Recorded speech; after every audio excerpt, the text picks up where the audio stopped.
ഒരു കൊമ്പിൽ നിന്ന് മറ്റൊരു കൊമ്പിലേക്ക് ചാടിക്കളിക്കുന്ന വാനരനെ പോലെയാണ് മനുഷ്യന്റെ മനസ്സെന്ന് കോഴിക്കോട് മാതാ അമൃതാനന്ദമയി മഠം മഠാധിപതി സ്വാമി വിവേകാമൃതാനന്ദപുരി പറഞ്ഞു. വാനര മനസ്സ് ആത്മനിയന്ത്രണത്തിലൂടെ മാറുകയും മാതൃകയാവുകയും ചെയ്തയാളാണ് രാമായണത്തിലെ ഹനുമാനെന്നും സ്വാമി കൂട്ടിച്ചേർത്തു. ഓം അമൃതേശ്വരിയെ നമഃ. അമ്മ പറയാറുണ്ട്, ഈ മനുഷ്യ മനസ്സാണ് ഏറ്റവും വലിയ വാനരൻ. വാനരൻ്റെ സ്വഭാവം അറിയാമല്ലോ, അത് ചാടിക്കൊണ്ടേയിരിക്കും. ഒരു മരത്തിൽ നിന്ന് ചില്ലകളിലേക്ക് ചാടിക്കൊണ്ടിരിക്കുന്ന സ്വഭാവം.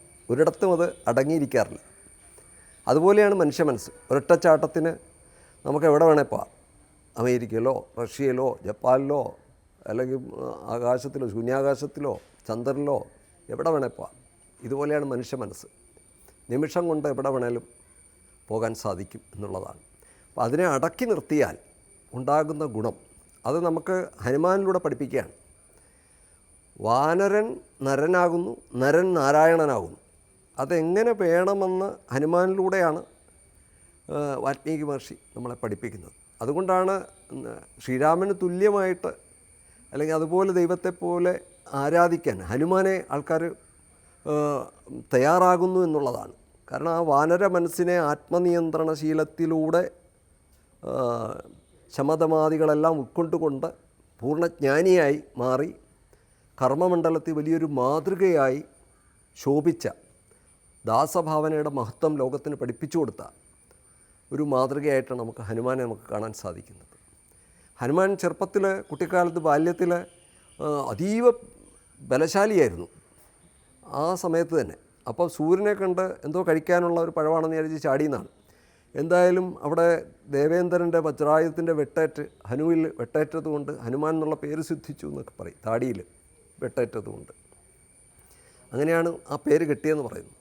എന്തായാലും ശരി, എല്ലാവരും വരം കൊടുത്തു എന്നാണ്. വരം കൊടുത്ത വീണ്ടും ശക്തി കൂടുകയാണ് ചെയ്തത്. ശക്തി കൂടിക്കഴിഞ്ഞപ്പോൾ ഇദ്ദേഹം മുനിമാരുടെ ആശ്രമങ്ങളൊക്കെ പോയിട്ട് അവരെ കുസൃതി കാട്ടാൻ തുടങ്ങി. അപ്പോൾ അവർക്കൊക്കെ ഒരു ശല്യമായിട്ട് തോന്നിയപ്പം അവരെല്ലാം കൂടെ മുനി ശപിക്കുകയാണ്. മുനിമാർ ശപിച്ചു, നീ നിൻ്റെ ശക്തിയൊക്കെ കുറച്ചാൽ മറന്നു പോട്ടെ എന്ന്. ഇനി ഏതെങ്കിലും ഒരു സന്ദർഭത്തിൽ ആരെങ്കിലും നിന്നെ ഓർമ്മിപ്പിക്കുന്ന സമയത്ത് മാത്രമേ ഈ ശക്തിയൊക്കെ നിനക്ക് ഓർമ്മ വരികയുണ്ടാവുള്ളൂ, ലഭിക്കുകയുണ്ടാവുള്ളൂ എന്ന ഒരു അനുഗ്രഹവും കൊടുത്തു. ഏതായാലും ആ ശപിക്കപ്പെട്ട ആ നിമിഷങ്ങളിൽ അദ്ദേഹം വീണ്ടും എന്തു ചെയ്തു? ആ സൂര്യനെ തൻ്റെ വിശപ്പിന് വേണ്ടിയിട്ടാണ് സൂര്യനെ വിഴുങ്ങാൻ പോയത്. എന്നാൽ ആത്മാവിൻ്റെ വിശപ്പ് അതല്ല. അത് നമുക്ക് മനുഷ്യൻ അപ്പം കൊണ്ട് മാത്രമല്ല ജീവിക്കുന്നത്, എന്നുവെച്ചാൽ അറിവ് കൊണ്ടും കൂടിയാണ്. അപ്പോൾ ആ ഒരു ബോധം ഹനുമാനിലുണ്ടായി എന്നാണ് ആ സമയത്ത്. അതുകൊണ്ട് സൂര്യനിൽ നിന്ന് തന്നെ, ആ വിഴുങ്ങാൻ പോയ സൂര്യനിൽ നിന്ന് ദേവനായി കണ്ട് അതിൽ നിന്ന് സകല ശാസ്ത്രങ്ങളും പഠിച്ചു എന്നാണ്. അതിനെ ഗുരുവാക്കി സ്വീകരിച്ചു എന്നാണ്. അതിനോടൊപ്പം നടന്നുകൊണ്ട്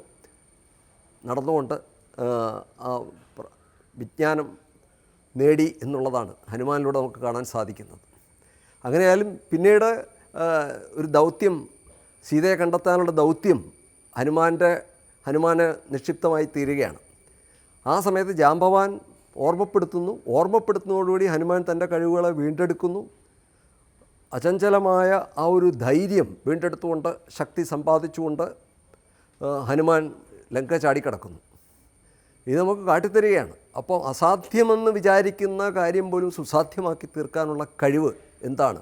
അതുപോലെ തന്നെ രാമൻ ഹനുമാനെ കാണുന്ന നിമിഷം തന്നെ ഇദ്ദേഹത്തിൻ്റെ കഴിവുകൾ മനസ്സിലാക്കുന്നുണ്ട്. ഒറ്റ നോട്ടത്തിൽ തന്നെ ഇത്രയും വാനര സൈന്യങ്ങൾ ഉണ്ടായിരുന്നെങ്കിലും സീതാന്വേഷണത്തിന് ഏറ്റവും യോജിച്ച ആൾ, സീതയെ കണ്ടുപിടിക്കാൻ പ്രാപ്തിയുള്ള ആളാണ് ഹനുമാൻ എന്ന് മനസ്സിലാക്കിയിട്ടാണ് മുദ്രാമോതിരം ഹനുമാനെ ഏൽപ്പിക്കുന്നത്. വേറെ ഒരാളെ ഏൽപ്പിച്ചിട്ടില്ല.